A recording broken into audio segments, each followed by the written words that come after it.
So today we are joined by Dr. Benji Dhillon, who is the owner and founder of Define Clinic. And Define Clinic specializes in aesthetics and it focuses on non-invasive methods. And Benji is one of the UK's leading facial aesthetics practitioners, and he runs training courses in the UK and internationally for other doctors and is published in a number of renowned journals, aren't you? Oh, thank you. I hope so. I hope that's true. Well, it's on your website, so It better be let's then. hope it's true. So, can you tell me a little bit about how you got into aesthetics, where you trained, how you trained, and just a little bit about you? Yeah, of course. I mean, aesthetics is this industry now that's kind of it's absolutely humongous, and there are so many new clinics and new practitioners, inverted commas, popping up everywhere. My journey was a bit of a convoluted journey. So, I mean, I grew up in Brighton, went to school down on the coast, and then went to medical school at Guy's Hospital. And it was really from my first week of medical school where I knew I wanted to do surgery. And it was only with time that I started sort of developing a passion for plastic surgery. Now, Yeah. to most people, plastic surgery is, all the aesthetics and all the stuff you see on TV. But Yeah. actually, probably the biggest part of plastic surgery, particularly in the NHS, is all about reconstruction. So it's reconstruction for women after breast cancer, so Yeah. reconstructing breasts, it's facial reconstruction, hand reconstruction. It's really, it's life-changing surgery, and it's very detailed orientated. So I knew I wanted to go into that. And I started, became a junior doctor. I graduated, became a junior doctor. Yeah, to wear the scrubs. I got to Yeah. wear scrubs, which were worn by many people before Yeah. me. Oh, Unfortunately, lovely. it's the NHS. Yeah, there's no new scrubs there. And as a junior doctor, life is great, right? You graduate after 6 years of medical school, and you've got these massive plans ahead of you.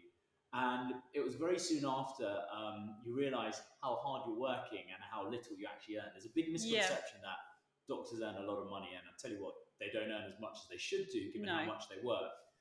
And then over a number of years, I slowly became disillusioned with the NHS. I started my plastic surgery training, and I got to a point where I felt like I needed to do something else. So after about 4 years of being a doctor, I wanted to explore something else in the world. I come from a family of entrepreneurs and business people, and I thought there's something else. It can't just be about medicine. And by pure luck, I ended up going into the pharmaceutical world. So it's pharmaceutical medicine, and working for Allergan, the company that makes Botox. They invented Fabulous company. I know, right? They're the favourites of a lot of people around the world. And I was responsible as their medical director, looking after the studies on Botox, on fillers. They made breast implants at the time. And that's when I really started to get exposed to the world of aesthetics, as we know now. And, I used to watch people when I was responsible for putting on medical education. So this is the company Allergan putting on educational events to teach other doctors how to use their products, which is, a responsible thing to do. And I remember watching them, and I had a bit of an epiphany. I thought, I can do that. It doesn't seem that hard. That's what most people think to begin with. I can do that. And I started doing it in my own time. I rented a room at the back of a hair salon. I did it after hours, after I finished my corporate job. And do it on the weekends. Started treating family and friends, and realised that it wasn't as easy as I thought it was.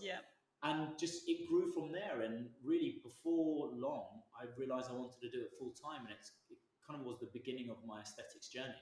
So you started off as one of the reps that comes in and sells the product to the doctors. No, not quite. I had a bit of a different role. So the sales reps, as most people know, they come in and they sell the products to doctors, etc. I sat in an office and I dealt with the non-promotional side, the non-sales side. So as a medical director, your responsibilities are interpreting the data of the studies and making it the right data, as in communicating the right messages to the marketing and salespeople. So they rely on doctors to do that. I was also almost like a peer that doctors could speak to. So rather than speak to a salesperson going, I want to use this product in a different way. They need to know that you've got the medical background for it. Exactly. They came to me and my team, and I had people working in the countries all around Europe on my behalf. What did you then go into a practice, or did you decide you wanted to work for yourself?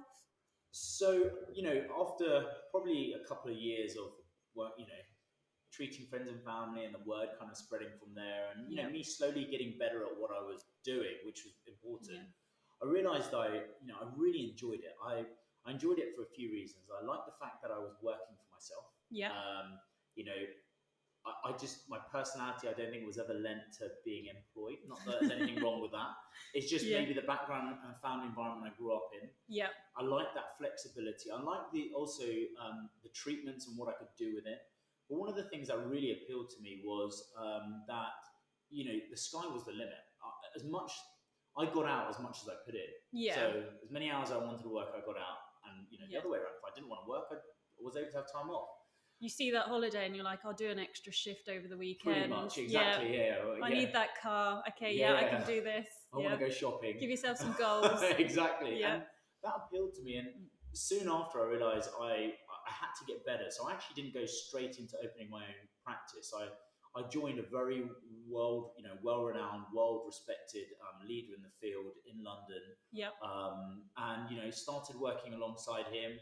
I learned from him, an incredible amount. Yeah. And it's where I'd like to say I kind of, with his help, I perfected my craft, or tried to perfect. We can always get better. Yeah. And it was only at a point when I was with him that for a couple of reasons, I was living out in Beaconsfield, where we are now. I didn't want to keep going into London because I was on Harley Street, and I wanted to do something in my own image. Yeah. And it was at that point that I kind of decided to take the leap and open something of my own. Yeah, and the clinic is beautiful, but I understand it's taken a little bit of work to get it to how you want it. Yeah. So what's gone well for you and what's gone not so well for you? Lots of both. I think, you have these ambitions when you start your own business that everything's plain sailing. And, the naivety was a big part of that. Yeah. I jumped in head first. What went well, I think, bringing the vision to life, and here we wanted to bring aesthetic medicine non-invasively together with dentistry, which we kind of got to. I think the second thing was trying to put it in a facility that people felt like they weren't compromising. I wanted people walking into this clinic and feel like they are in central London. And just because you're not in London doesn't mean you can't get the best. Yeah, it's very relaxing as you come in. Yeah, it's a nice place to go and sit and wait. You don't feel uneasy. You feel like it's professional. Exactly. I didn't want to create just a really clinical, stark environment. I wanted it to feel like a doctor's surgery. You don't want it to feel like that. Homely. Yeah. So I think those kind of things have gone well. And, we've grown. And, we've got a bigger team than we did 2.5, 3 years ago. What's gone wrong? I wouldn't say there's stuff that's gone wrong. No. I think there's stuff What's I can been learn difficult? from. What I can learn from. Yeah. I think what I can learn from is I'm guilty of just wanting to do things yesterday. Yeah. And being a bit frustrated. You may have experienced that sometimes. I think we're all like that now. We see something and we want it straight away. We're not willing to wait because we see, someone else is doing that, so why am I not doing that? And then you underestimate the work and everything else that needs to go into it to get it to that point. You do massively. Yeah. You think you can do it all. Yeah. And that's actually one of the biggest lessons I've learned is that I can't do it all, and I need to delegate and I need to trust people. And I'm lucky I've got some incredible people that work with me that I can trust. Delegating is a skill of its own. It's hard. I'm a control freak. I really struggle to delegate to anyone because I know if I want it done right, I'll just do it myself. But you have to pass the buck on at some point. And one of the biggest things I've learned is you can't do everything well. You listen to successful entrepreneurs and they always say surround yourself with people better than yourself. Yeah. And tell you what, I think that's so true. I like to think we've kind of built a team here now where there are people in our team that know a ton more at me at lots of things. Yeah. And that's not bad. That's, you need that. You need different experience and skill sets. Yeah. And they can do things that I was trying to do 1,000,000 times better than me. Yeah. So I think you've got to almost take your ego out of it. You've got to trust people, find the right people, and then build an environment where hopefully, they can flourish. And if they flourish, you flourish. Perfect. I hope. Yeah. Well, it seems to be going well. So how do you juggle as a business owner? So you have to know the admin side, HR, or the legal side. Obviously, we're doing aesthetics. You've got to make sure that you, you have the right safety precautions in place. And you've also got to think about your accounts and tax. So how do you juggle it all? I've learned on the job. This is one of my other big pieces of being naive. When I first started out, I thought it was just about practicing medicine, aesthetic medicine, and that's all I had to do. How do I juggle it all? I mean, before I've kind of got the team now where I've got, we've got like an operations team, we've got a practice management team, they've all got their own responsibilities. But before it was all on my head. Yeah. And it was really difficult. I mean, it's a lot to think about. You were with me through a lot of that, being a great source of advice and, and counseling me through particularly the accounting and tax perspective. But you have to carve out time out of your day. So I used to treat the beginning of the day on certain things, lunchtime on other things, and then the evening other things. So unless you carve out that time to focus on those different things, you'll just never do them. It's a lot of learning, reading up on sections that you never thought you'd learn about. I've watched a lot of YouTube videos on how to do things that I never thought I was going to do. So I don't know how you juggle everything. You've done well with the tax and the account side. We got there. You're doing well. We're slowly. You now know what the terms mean. I know what the difference between tax. It's like another language. Do you know what? I think that was the biggest learning going into setting up your own business. My only experience of tax beforehand as an employee was what was on my PAYE slip. And no one checks their pay slip. Everyone says they're going to check it. I don't check mine. I should. I should probably check it. I mean, I trust my company 100%. Saying you definitely need to check your pay slip. But you don't have any experience in it, and then you're expected to know everything. Correct, And I think the other thing is, being doctors, we're not taught this stuff. No. Right? We aren't taught business. You never taught that. You never experience it as a hospital doctor or medical school. Dentists, and we have, my business partner is a dentist. They learn a lot earlier in life because they set up private practices a lot earlier than doctors do. But, otherwise, it was literally learning on the job. I think there is a gap in the market for maybe at universities or even at college for there to be a class on tax. Because, we need to learn about mortgages. I still don't really understand my mortgage.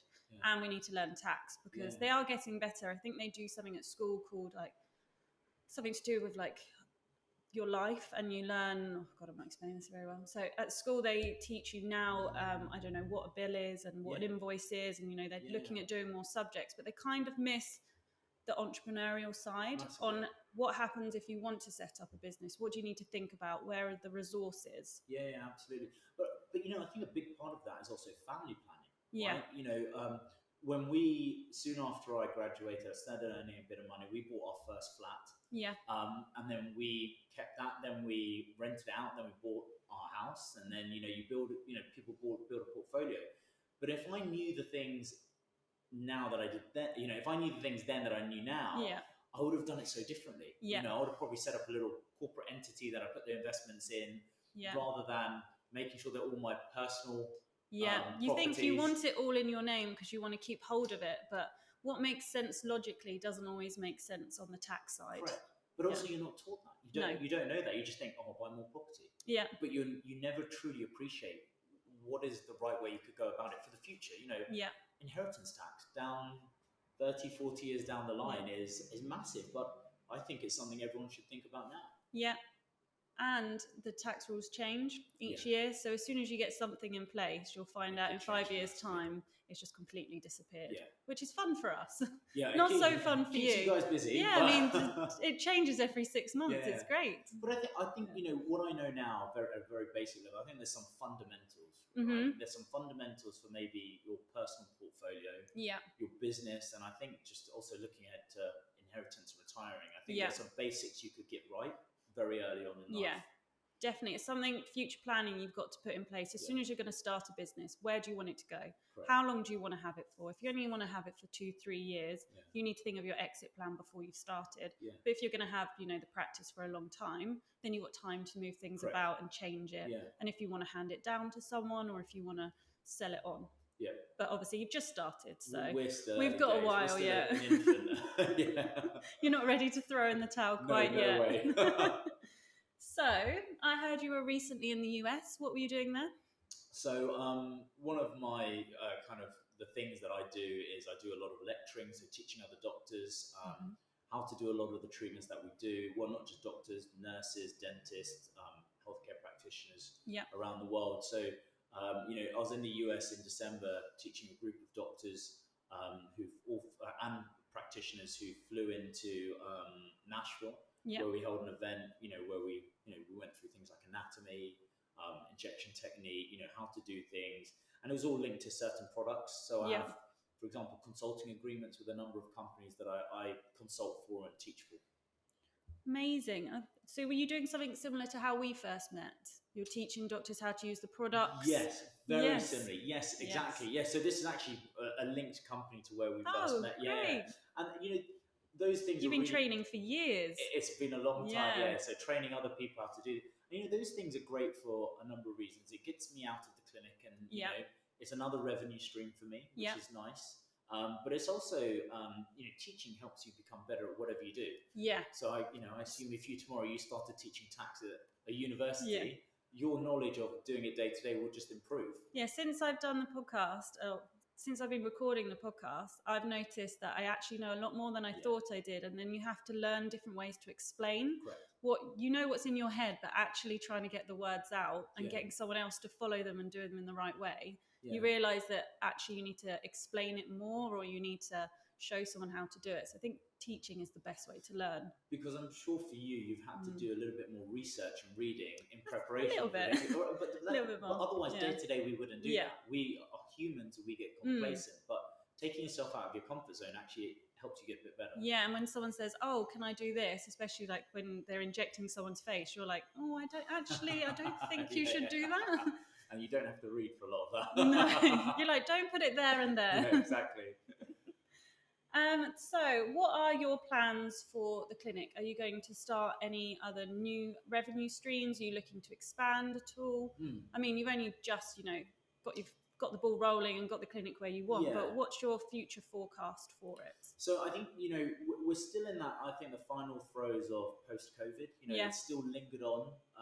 We've gone through the Omicron wave just recently, and it affected business in a lot of other clinics. So for me, at least the first quarter of this year is just stability, just getting things humming really well operationally. We're looking hopefully this year to add in some more treatments.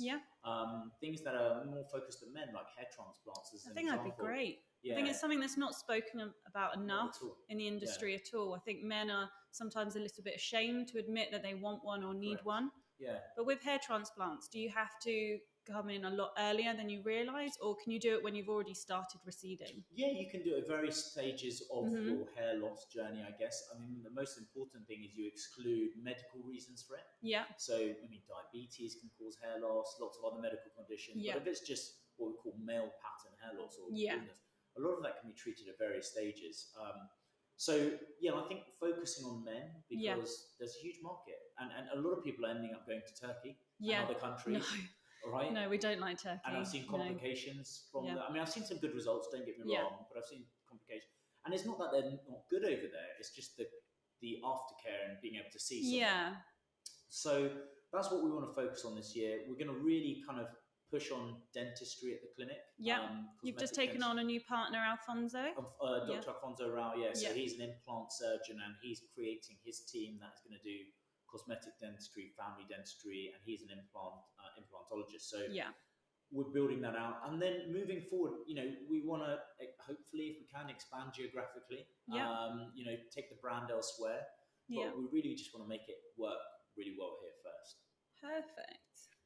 So I also hear that you have a book coming out soon. Yes. You signed up to do a book deal as well as launch a clinic and travel internationally. So I used to have a lot more hair than this. This is why I'm doing hair transplants. That's why you do. Just can't see the back bit from the video. The comb over works. So I started writing a book with a co-author in, I think it was 2019 or 2020. I've lost kind of track of time. So all kind of during the pandemic was writing it. And I mean, that was probably the hardest thing I've ever done. It was so difficult. The amount of research you have to do, but also you can't put words necessarily down on paper that make sense to you. They've got to make sense to the masses. And I think that's the bit I struggled with the most, is kind of condensing it down and making it readable.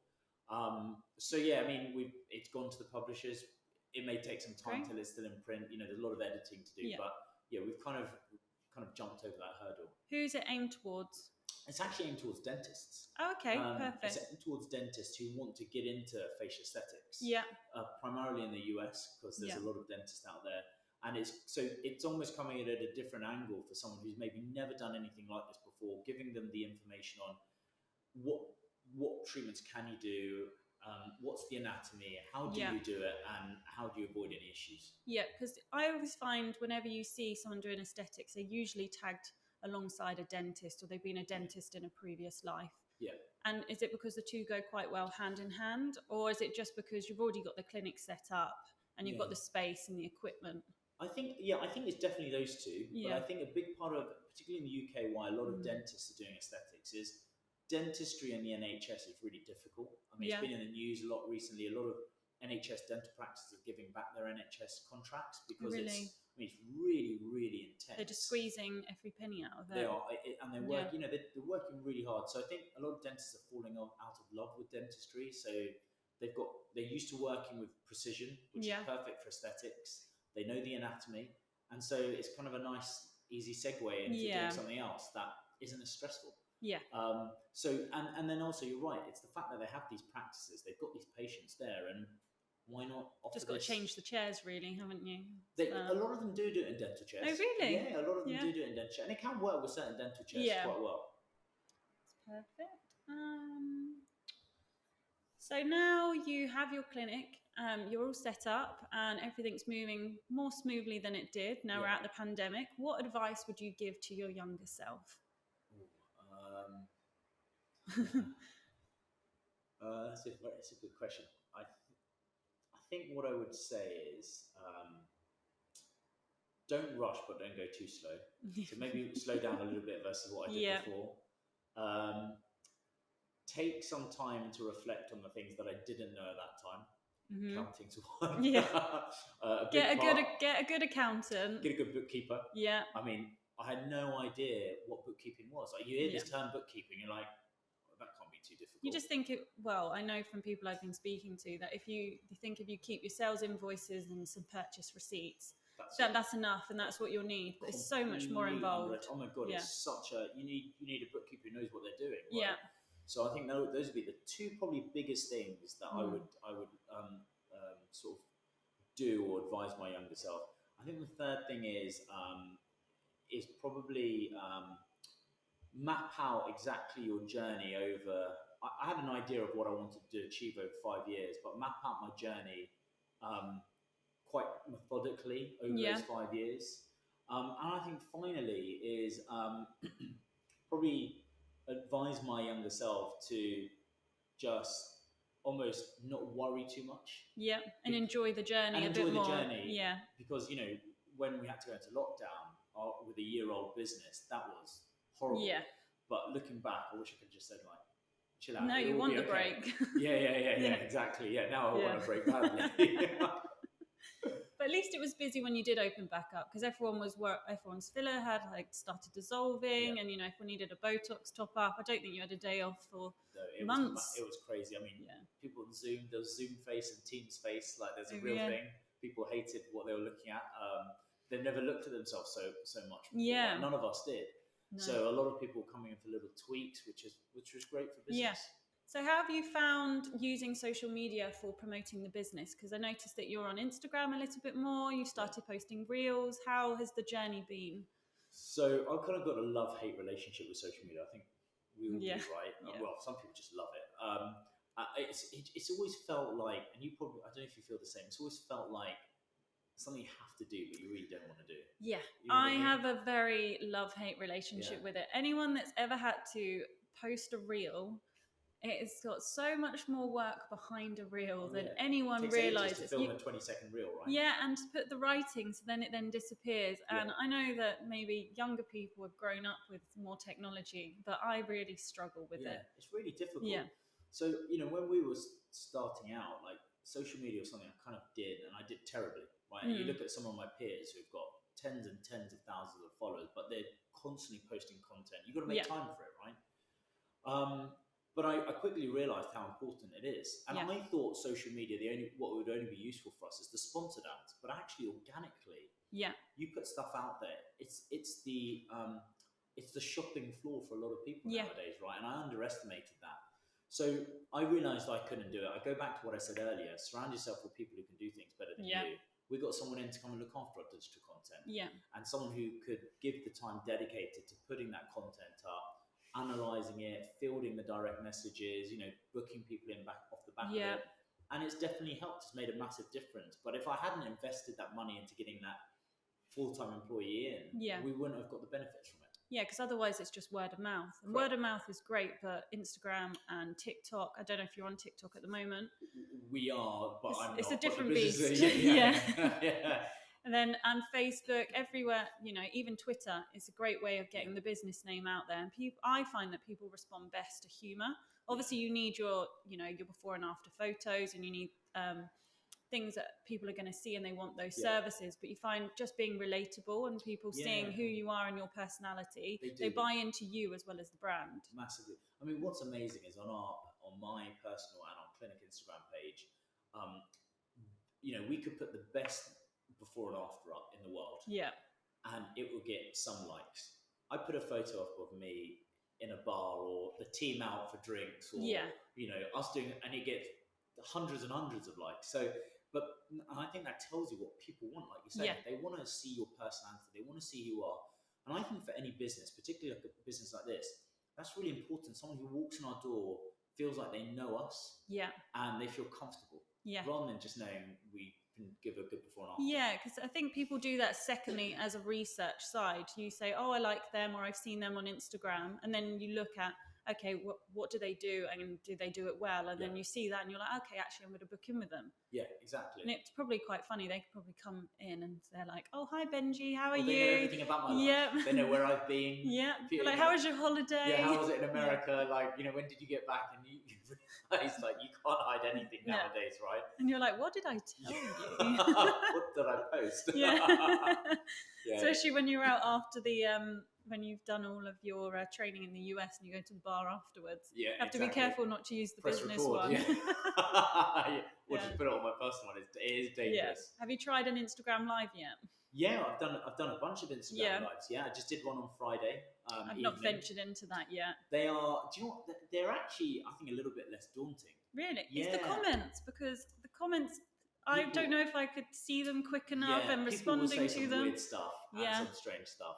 And you are putting yourself out in the public domain. But it's the fact that you're seeing someone, it's being done in real time. I remember my first Instagram live. I think we had about 2 people watching it. That's really depressing. You're really like all of this time, and you're like, I'm sure the number's broken. I'm sure. It's like when you look at your views and you're like 200. You're like, I think there must be a technical difficulty here. Exactly. But the beauty of that is you can record it and it goes up on IGTV. So you've got more content. I think the thing with social media is content is king. You've just got to keep generating it. And there's so many different versions. We've got like Instagram stories, IGTV, you've got reels, you've got posts. It's just crazy. It's crazy how much you can do with it. But then you need someone who knows how to film those. It's different. Editing is, and you've got to do, you can put something silly that I found out was you can do captions automatically, so there's subtitles on your stories, but you can't do them automatically on your reel. So then you have to download into a different app to then do it and then re-upload it. And it's crazy, isn't it? Sometimes you want to just cry when it's late at night and you need to post something. Credit to you. I mean, I've seen you do your content growing and growing, and it's like I know it's not easy. People don't realise how much time it takes. No. It's only when someone does a reel, they're like, "Oh, that one was really good. That must have taken you a while." And you're like, "Yeah, 7 hours." I know. Thank you. I have the team who make me do some reels, and I can't stand doing it. The thing is, you enjoy the end product because it actually can be quite fun. It can be informative. They're really hard work to do. Especially when you're not seeing the other side. So someone's like, "Okay, do this," and you're like, "I feel like a you feel so stupid. And you're like, who's seeing this? And then you get a bit nervous, but after you start doing them for a while, you block everything out, and it's probably how people go out and into I don't know, they're on Oxford Street and they're taking photos, and I'm Yeah. like, oh, I'd love to be that confident, to be able to do it and just like block everything else out around me. Well, I think that's what you're saying is really interesting, because there was a lot of content a little while ago where these people were doing this kind of this thing with their hands, and they're doing I tried to the TikTok video. And, you know, a lot of doctors and nurses were doing it around skincare, and someone said it to me, and I was like, there is no way in my heaven I'm doing that. But I think you just know who you want to be, and I think you've got to stay true to that, right? And that's gonna, and if you try to be that person that does things when loads of people are watching and posing and taking photos, people know it's not going to be genuine. Because you can see when you're uncomfortable, and you can see when we want people who are genuine on social media now. We're seeking that. Yeah, because I think if you're a dancer and you enjoy dancing, then it works really well. Okay. I am awkward, and I've tried the dancing one, and the outtakes are never going to be seen. They are never going to be seen. I am wooden. All credit to people that dance on TikTok, and it is hard, isn't it? Kaylee's nodding. It is so difficult that I don't know how anyone does it. So I'm going to stick with, for now, the pointing. I think just, in the seat. No, that's it. Just, I mean, I couldn't do anything. Just got to play to your strengths, exactly. haven't you? Yeah, I can't do any of those the fads, and there's the music that they're doing certain things to it. You're doing well though. I liked your boxing one. Yeah, see, that was really awkward. That was a push for me to do I thought it was a push for you. That was a complete push, but that was, again, at the time I felt like an idiot doing it. Yeah. But it actually turned out really good. Yeah. And it went down well, I saw. I hope so, I hope so. Well, you've got to try things. I mean, whatever you do, there's always going to be, even in business and not on social media, there's going to be things that people like and people don't like. And as long as you're comfortable with it, that's the main thing. You can't keep everyone happy, and I think that's the thing. Well, that's another thing I've learned. You've got to test. If there's an idea and you think it's crazy, it doesn't mean you should do it. You just got to test it. Yeah. See if it works. If it doesn't work for a limited time, you move on to something else. But I think it's people that are afraid to try new things. Yeah. That's when you're going to find yourself slowing down with progress and growth. You need to try new things all the time. Yeah, and just not, I don't know, you've got to try something once and then decide whether you like it or you don't. But soon we're going to be, big TikTok stars. Oh, God. I'd be the worst TikTok star. I think I would be too. So do you do any mentoring? Because obviously you were mentored in Harley Street for a while, and then you decided to do your own practice. Is it something that you've looked into? Yeah, absolutely. I mean, you probably just saw one of my colleagues walk in the room. Yeah. She's one of the aesthetic practitioners here. She's a dentist by trade, and she's moving into aesthetics. We've got someone else as well. And, I'm mentoring them. I'm mentoring them on their journey to start from start, teaching them things that I know, not pulling anything back. They've come to me with, things that they've been asked to do around teaching and stuff like that. And I've kind of given them advice of which direction maybe they should go in. Yeah. So, I think mentoring is important.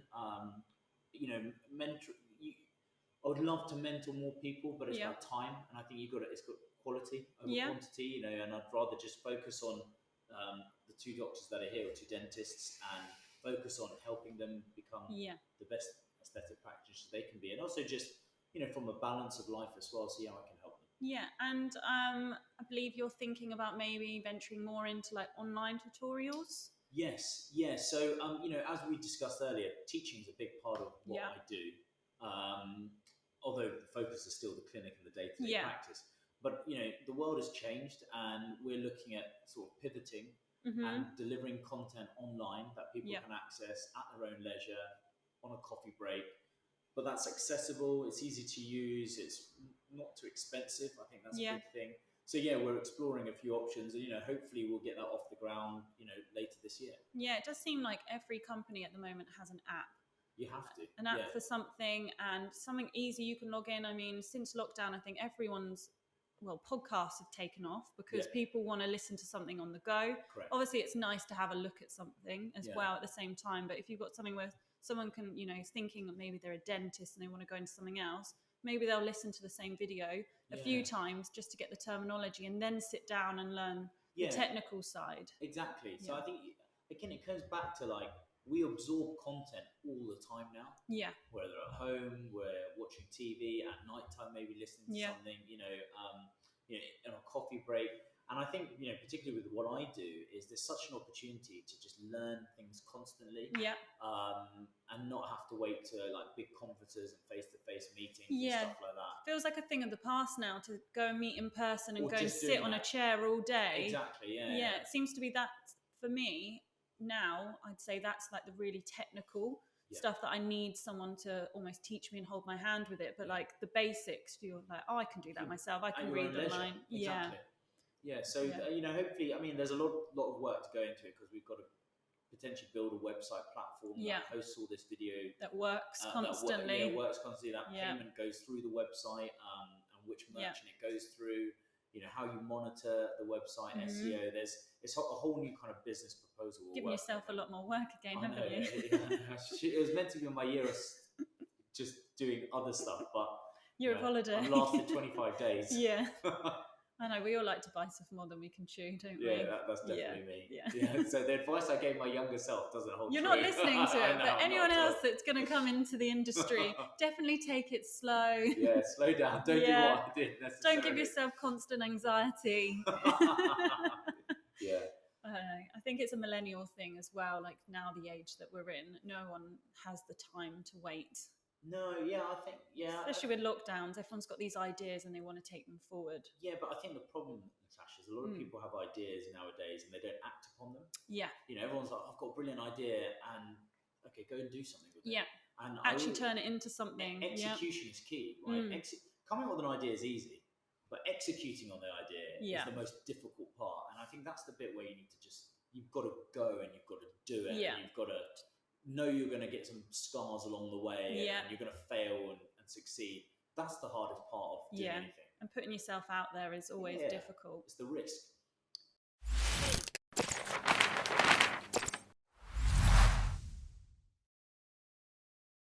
Thank you. Right. Okay. Don't be nervous. You're going to make me laugh. I know, sorry. Well, at least people might laugh watching it, won't they? If you're happy, I'm happy. Hopefully, please have recorded. Imagine if it didn't. Oh no.